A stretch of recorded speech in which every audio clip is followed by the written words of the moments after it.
Alright, so originally I was recording this on Instagram, but I just want to do a full video about like what's going on. So originally the problem was coming from my shift fork. So I had to drop my transmission, which means I had to take off all my mounting bolts, and then I had to disconnect the axles, which means I had to take off the tires, take off the castle nuts, break the ball joints free, so that I can gain access to my shift fork.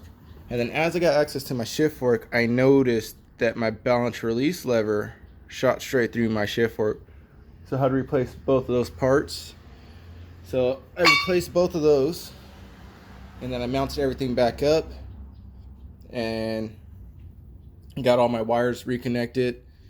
Got my airbox almost on. I didn't put all the way on because I was filling up the transmission fluid, which was filled up from that bolt there.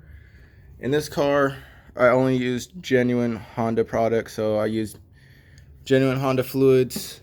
I'm doing an oil change as well. So that one is running right now. I'm letting it drip completely out because since I am getting higher on the miles, I am switching it over to full synthetic. So I want to get as much as the conventional oil out as possible. So I will be using an OEM Honda filter.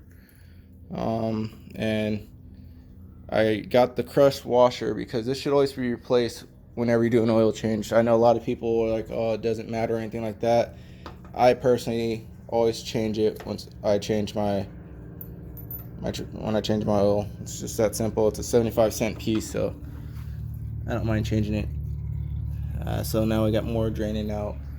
When you're draining your oil, it's always best to take off your oil cap because it allows it to get rid of that vacuum seal.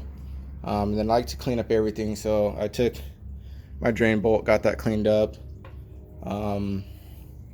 But as I was taking this apart and getting everything ready, because I didn't have a lot of time, so with the little time I did have, I painted my valve cover, painted my heat shield for my exhaust manifold, did an engine bay detail. We're gonna have to retouch it up because did some painting, did some sanding and different things inside, so I got a lot of dust in here. So I am going to do another engine bay detail.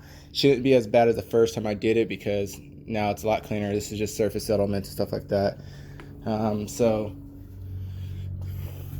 like I said, got nothing but Honda branded stuff, so I will be using the 5W20 because I am in California. It's a little bit hotter, so I don't need anything more special than this. So like I said, switching over to synthetic.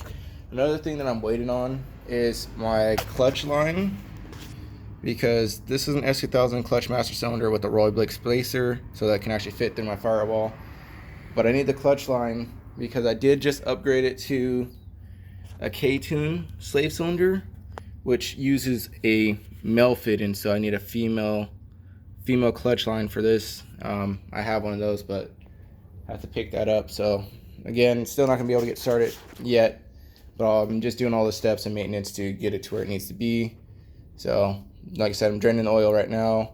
About to get down there and change the oil filter. I'm probably not going to have to, cold crank it so I can put my fuel injector plug back on. Because since it was sitting, but there was still a lot of oil in my runners and stuff like that. So I know that it's still going to be lubricated enough to start without me having to worry about it being dry. So put that back on.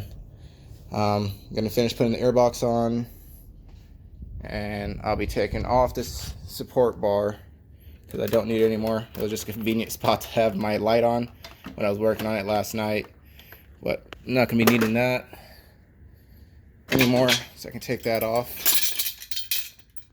set that to the side,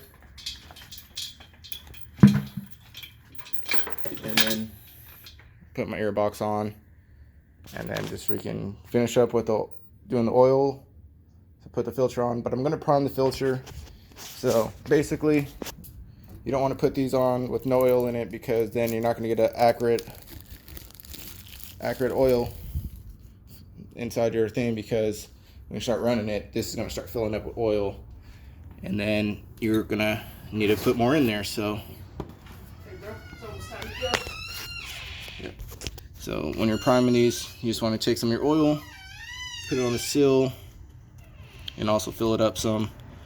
It's pretty hard to do with one hand, especially once you have oil on your hands. So you just want to take it and you just want to start to fill it up.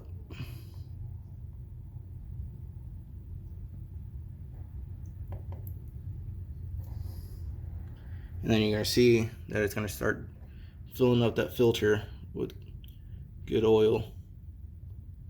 Oops. And then that's fine, because you're also going to want to put oil around this seal ring or O-ring. Many names for the same thing, so get oil on that. And I'm actually going to leave that there just like that, because it's going to continue to go down and I'm going to have to continue to put more in.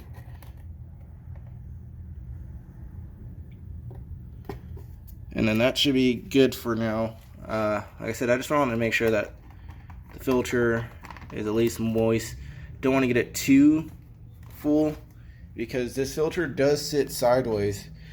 So underneath the intake, I fucking took it to an oil change place, or once I got my engine replaced, they didn't put in an OEM one, so I got that fucking cheap whatever is in there, and now I'm about to put on a better one, an OEM one, and then get that all done.